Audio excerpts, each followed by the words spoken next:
이번 시간은 소화설비 중에서 이산화탄소 소화설비에 대해서 공부를 하도록 하겠습니다. 이산화탄소 소화설비요. 기출문제 확인해 보면은 네 문제 정도 확인을 할 수 있고요. 역시 최근 기출문제는 없습니다. 이제 화제 안전 기준에 대한 문제다 보니까 아마 이런 내용들이 여러분들 이제 공채, 경채 시험에서는 좀 어렵다는 생각이 들기 때문에 그다지 많이 나오지 않고요. 이제 난이도 조정하는 정도의 문제로서 확인이 되는 것 같습니다. 자, 1번 문제 한번 봅니다. 다음 중 가스계 소화약제에 해당하는 이산화탄소 소화설비에 대해 옳지 않은 것을 원했습니다. 소화설비는 어떤 형태의 소화약제를 사용하느냐에 따라서 가스계, 수계 이렇게 이제 구분을 하고 있습니다. 그래서 가스계에서 대표적인 게 이제 이산화탄소와 할로겐 화물. 근데 이산화탄소와 할로겐 화물은 둘 다 이제 여러 가지 문제점들을 가지고 있기 때문에 최근에는 이제 청정소화 설비라는 것들이 이제 사용이 되고 있죠, 그죠? 물론 이제 그 소화약제는 청정소화약제 이런 표현을 쓰지 않고 있습니다. 않고 있는데 이제 우리가 한 청정소화설비 이런 표현을 쓰고 있는 그런 것들이 이제 설치가 되고 사용이 되고 있습니다. 자, 그런데 이제 이번 시간에는 이산화탄소에 관한 얘기입니다. 이산화탄소. 물론 이제 이산화탄소 소화 약제에서 다시 정리를 하겠지만요. 자, 첫 번째 봅니다. 옳지 않은 것 했는데요. 저압이기 때문에 질소동 기체로 충전하여 방사해야 한다. 이렇게 되어 있습니다. 이산화탄소 소화 설비를 공부를 하기 위해서는요. 먼저 이산화탄소의 물질의 상 형태에 대해서 이제 판단을 해볼 필요가 있습니다. 물질의 상태도라고 하는 게 있는데요. 압력과 온도에 대해서 이제 물질의 상태가 어떻게 나타나느냐 하는 겁니다. 그래서 그 잠깐만 보시면요. 세로축에는 뭘 적냐면 압력을 적습니다. 세로축에는 압력을 표시하고 있고요. 가로축에는 뭘 표시하느냐면은 온도를 표시합니다. 온도를 표시하고 이산화탄소 같은 경우는 압력이 5.1일 때요. 압력이 5.1이고요. 그 다음에 온도가 영하 56.6도요. 영하 56.6도씨일 때 요놈을 이산화탄소의 삼중점이라 그럽니다. 삼중점이라고 하는 것은 물질의 세 가지 상태인 고체, 액체, 기체가 다 공존하는 형태다. 그렇게 이제 표현하고 있고요. 그래서 이 삼중점을 기준으로 해서 이산화탄소는요, 자, 그 물질의 상태도가 요렇게 이제 표시가 되어집니다. 이렇게 표시가 되어지는데, 자, 이때 이제, 요 영역이 이제 어떤 영역이 되느냐, 요 영역은요, 고체 영역이 됩니다. 요 영역은 고체 영역이 되고요. 그 다음에 이제, 다시 이제 또 한번 보면은, 요 영역은 어떤 영역이 되느냐, 요 영역, 요거는 이제 기체 영역이 됩니다. 여기는 이제 기체 영역이 되고요. 여기는 뭐가 되느냐면은 액체 영역이 됩니다. 액체 영역. 그럼 이제 우리는, 실질에 이제 어떤 상태로 존재하냐면은 상온상압이라고 할 때는요, 상온상압, 일상적인 온도와 압력, 이런 의미죠. 상온상압, 그죠? 상자는 이제 위상자를 쓰는 게 아니라 일상상자를 씁니다. 상온상압, 그렇게 했을 때, 보통 이제 상온은, 20도씨 정도, 그렇게 얘기하고요. 그 다음에 이제 상압은 1기압입니다. 1기압. 자, 그래서 이제 1기압일 때요. 자, 요런 상태가 상압 상태다. 그럼 이제 우리는 평소에 이산화탄소를 확인할 때는요, 어떤 상태의 이산화탄소를 보느냐면은, 기체 상태의 이산화탄소가 일반적이다. 기체 상태. 1기압이고 20도일 때는 이산화탄소는 기체 상태로 있는 거거든요. 그래서 이제 기체 상태의 이산화탄소다 하는 거고, 1기압일 때, 온도가, 상태도를 나타낸 온도가 몇 도가 되느냐면요, 영하 78.5도씨입니다. 영하 78.5도씨요. 자, 요렇게 이제 되어져 있습니다. 이때 이제 고체 이산화탄소를 우리가 뭐라고 부르냐면은 드라이 아이스라 그럽니다. 드라이 아이스다. 이렇게 이제 부르고 있고요. 그 다음에 이제, 요 곡선을 따라서 이제, 고체에서 기체가 되는 성화 곡선이 되는 거고요. 그 다음에 요 곡선을 따라서 고체에서 액체로 되는 융해 곡선이 되는 겁니다. 융해 곡선이 되는 거고요. 요거는 이제 기체하고 액체를 나타내는 전기 압력 곡선이 되는 거죠. 자, 그렇게 이제 되어져 있습니다. 그러면 우리가 상온상하부에서는 이산화탄소를 기체 상태로밖에 확인을 할 수가 없는데 이거는 과연 소화약제로 가능하고 설비로서 가능하냐? 그러지 못합니다. 기체라고 하는 것은 굉장히 부피가 크기 때문에 이 약재를 저장하는 게 어때요? 곤란해져요. 약재를 저장하는 게 곤란해져요. 그럼 이제 이 기체 상태인 이산화탄소를 어떻게 바꾸어야 되느냐, 그죠? 기체 상태인 이산화탄소를 압력을 높여가지고요. 압력을 높여가지고 액체 상태로 바꾸든지, 그죠? 아니면 온도를 떨어뜨려 가지고요 고체 상태로 바꾸든지요. 이렇게 해야 됩니다. 그래야지만 이제 저장이 용이해집니다. 그러면 이제 고체로 바꿨을 때는 이제 또 문제가 없느냐? 아니에요. 고체를 이제 바꿔서 어느 용기에 담아고 저장을 하고 있습니다. 근데 이제 불이 났어요. 불이 나면은 불이 난 화점까지 약재를 가지고 가야 되는데요. 고체는 어떨까요? 약재 운반이 곤란해집니다. 반면에 액체는 배관 안에서 운반이 용이하도록요 배관을 통해서 운반을 할 수가 있고요 배관을 약간만 기울이면 어떻게 됩니까? 흘러가지고죠. 그래서 일반적으로 액체 상태로 저장을 하고 있다가요 불이 났을 때는 기체 상태로 약재를 방사를 하게 되는 겁니다. 그래서 평소에는 이제 액체 상태로 저장을 하고 있고 소화약재가 방출이 될 때는 기체로 방출이 됩니다. 근데 이 기체인 이산화탄소를 액체로 만들기 위해서는요 많은 압력을 가해줘야 됩니다. 가압을 해줘야 됩니다. 가압을 해주면 이 가압을 한 액체는요 고압의 상태가 되는 거죠. 그래서 고압의 이산화탄소를 저장하고 있다가 화재가 발생하면 이제 기체로 물질의 상태를 바꿔서요 약재를 방출하게 되는 그런 형태입니다. 자, 이런 것들을 이산화탄소의 상태도를 통해서 확인을 해볼 수가 있겠다 하는 거고요. 자, 그랬을 때 이제 저압이기 때문에 질소등 기체를 충전하여 방사해야 된다 했는데 보통 이제 소화약재를 저장하는 용기에서 불이 난 발화점에 보내줄 때는요 이놈이 힘이 충분해서 혼자서 갈 수 있으면 보냅니다. 근데 혼자서 갈 수 없는 경우들이 대부분이고요. 그럴 때는 어떻게 하냐면은 우리는 소화약재를 화점까지 보내주기 위해서 뭔가를 압력을 가해서요 힘을 보태줘가지고 밀어줘야 됩니다. 그걸 뭐라고 하냐면 가압을 한다고 그럽니다. 그래서 물도 불이 난 지점까지 스스로는 못 가죠. 그래서 어떡합니까? 가압 송수장치라는 걸 쓰죠. 그러면 이제 다른 소화약재는 어떨까? 분말도 마찬가지로요. 가스로 가압을 해줍니다. 그래서 가스가 방출될 때 분말이 딸려가도록 만드는 거죠. 그게 이제 가압을 해서 저장하고 있는 장소에서 불이 난 지점까지 약재를 공급해주는 방법입니다. 자, 그런데 이제 이산화탄소는 고압의 상태로 있기 때문에요. 굳이 질소가스로 충전을 할 필요가 어때요? 없습니다. 그래서 자체 압력만으로도요, 충분히 약재의 방출이 가능합니다. 그래서 저압이기 때문에 하는 이 표현이 어때요? 틀렸습니다. 그래서 1번이 답입니다. 1번이 답이고요. 자체 전기압만으로도 충분히 가능해지고요. 우리는 이산화탄소 소화약재가 가지는 소화효과 중에서 가장 대표적인 주된 소화효과를 뭐라고 그래요? 질식소화라고 그럽니다. 질식소화요. 왜 이산화탄소가 질식소화를 하게 될까?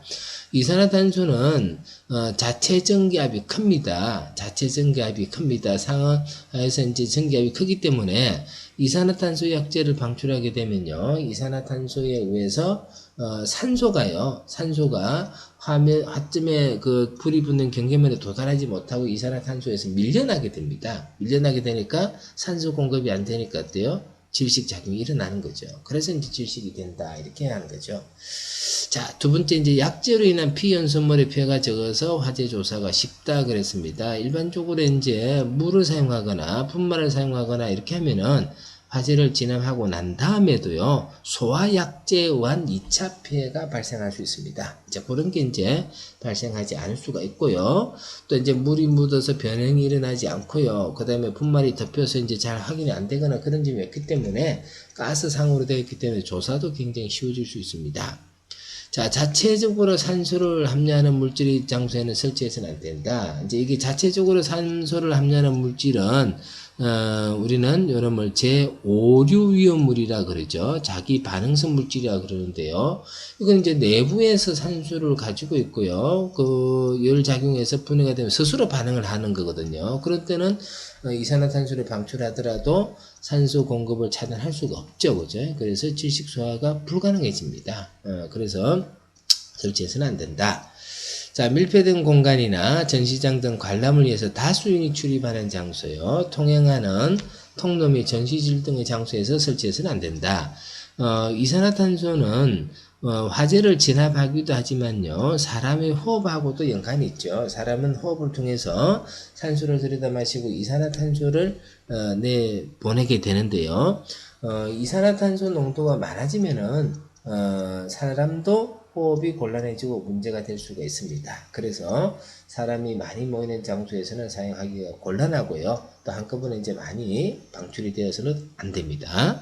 자, 그래서 1번은요, 1번이 이제 옳지 않은 것, 틀린 답이 됩니다. 자, 2번 문제 봅니다. 다음 중 이산화탄소 소화 설비에 대하여 옳지 않은 것은 했습니다. 먼저 화재 시 실내 인원을 실외로 대피시켜서 1분 이상 경보를 울려야 된다. 빠른 시간에 이제 대피가 돼야 되겠고요. 나트륨, 칼륨 등 활성 금속 물질에는 소화약제의 사용을 피해야 되겠고요. 그 다음에 전역 방출 방식, 신부 화재는 7분 이내, 표면 화재는 1분 이내 방사해야 된다. 이거 보면 이제 약제 방출 방식에 따라서 전역 방출과 국소 방출 이렇게 나눕니다. 전역 방출은 이제 실 전체에다가 약제를 방출한다는 거고요. 국소 방출은 화재가 발생한 부분에만요. 그리고 이제 화재는 연소 반응이 어디서 발생하냐에 따라서 신부 화재와 표면 화재 이렇게 이제 구분합니다. 그래서 신부 화재는 7분 이내에 방사해야 되고요. 표면 화재는 1분 이내에 방사를 해야 됩니다. 전시장 등의 관람을 위하여 다수인이 출입 통행하는 실내 통로에 설치하도록 해야 된다는데 이산화탄소의 헤드를 설치하면 안 되는 장소가 화재 안전 기준에 정해져 있습니다.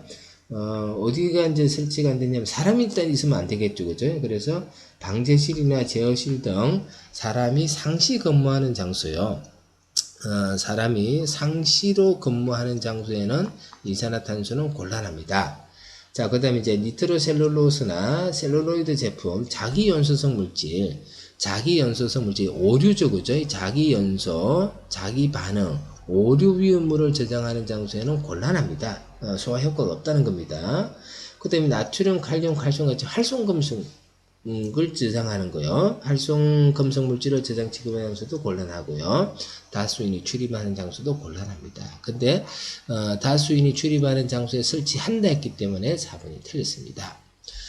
줄 톰슨 효과에 의해서 온도가 급강하면서 드라이 아이스가 생성되어서 냉각 효과가 있게 된다 했는데 지금 이제 액체 상태로 있던 이산화탄소를 기체 상태로 이제 방출하게 됩니다. 방출하게 되면은 압력의 변화가 이제 일어나게 될 거고요. 그 다음에 이제 온도도 급강화될 수가 있습니다. 그래서 이제 드라이 아이스가 생성되어서 냉각 효과가 발생하기도 합니다. 그래서 주된 효과는 아니고요. 냉각 효과가 발생하기도 하는데 주된 효과는 질식작용이다. 이렇게 보면 되죠. 자, 다음 3번 문제입니다. 이산화탄소 소화 설비의 소화약제 저장 용기에 대한 설명으로 옳지 않은 것은 이제 요놈에 이제 문제가 뭐냐면 저장 용기입니다. 저장 용기. 저장 용기가 나오는 게 이게 고압의 이산화탄소를 저장하는 거거든요. 그래서 저장 용기. 저장 용기 온도는 55도씨 이하로 한다 했는데 저장 용기 온도는 55도씨가 아니고요. 우리 화재 안전 기준에는요. 40도씨 이하로 저장한다. 이렇게 되어져 있습니다. 40도씨 이하요. 지금 이제 가스계 소화약제의 저장은 55도 이하로 저장한다. 이렇게 되어 있습니다. 일반적으로 이제 가스계라고 하는 것은 할로겐 합물, 그 다음에 이산화탄소, 그 다음에 청정. 이제 이게 이제 불활성이죠. 그죠? 불활성요. 보통 이제 그 청정 소화약제인 경우에는 소화약제 온도가 21도씨의 충전 압력이나 또는 55도씨의 충전 압력의 80% 압력값, 그 중에서 이제 큰 값의 압력을 최소 설계압으로 하고 있습니다. 그러다 보니까 이제 온도 기준이 55도씨 이렇게 나와 있는 거예요. 55도씨. 그러면 이제 이산화탄소는 어떠냐라고 했을 때, 이산화탄소는 다른 뭐 NFPA 같은 경우는요 55도로 되어 있습니다. 55도로 되어 있는데 우리는 이제 일본의 기준을 도입을 했기 때문에 40도씨 이하로 저장하도록 규정이 되어져 있는데요. 요게 이제 55도로 이제 정정이 될 필요가 있는데 이제 이게 뭐 많이 쓰거나 이게 뭐 그렇게 하는 게 아니다 보니까 그냥 그대로 기준에는요 여러 전문가들이 이제 의견을 제기를 했습니다. 이게 이제 40도씨가 아니고요 55도씨로 해야지만 모든 설비 기준이 맞아진다. 뭐 그렇게 이제 의견을 제시를 했지만요 아직까지 기준에는 40도씨라고 되어져 있습니다. 그래서 이제 요놈이 수치가 이제 다르기 때문에 일단은 문제에서 거론이 많이 됩니다. 그래서 55도가 아니고 40도씨다 하는 겁니다. 저장 용기는 방화문으로 구획된 곳에 설치하고요. 직사광선 빗물이 침투 우려가 없어야 되겠고요. 점검에 지장이 없도록 용기 간격은 3cm 이상을 유지해야 된다. 그죠? 그런 거 읽어보시면 되겠고요. 1번이 잘못됐습니다. 자, 그 다음에 이산화탄소 소화 설비의 이제 작동 순서입니다. 작동 순서요. 화재가 발생합니다. 화재가 발생하면은 일단 이제 감지기가 작동이 되겠죠. 그죠? 그래서 1번, 2번, 3번, 4번 전부 다 보기 위해서 첫 번째는 뭡니까? 감지기가 작동한다. 감지기가 작동이 됩니다. 감지기가 작동됐다는 얘기는 화재가 발생했어요. 이 화재를 자동으로 감지기가 감지했다는 얘기입니다. 그죠? 감지했고요. 감지기가 이제 작동이 되면은 이 감지기에서 받은 신호를 어디다 이제 보내줍니까? 이제 수신 제어반에 이제 보내주게 될 거고요. 그래서 이제 수신반에서 관리자가 이제 그걸 확인하게 될 거고, 그러면 이제 불이 났으니까 이산화탄소 저장 용기를 열어가지고 어때 약재를 방출해야 되겠죠, 그죠? 그래서 마지막으로 이제 이산화탄소를 방사를 하게 되는데요.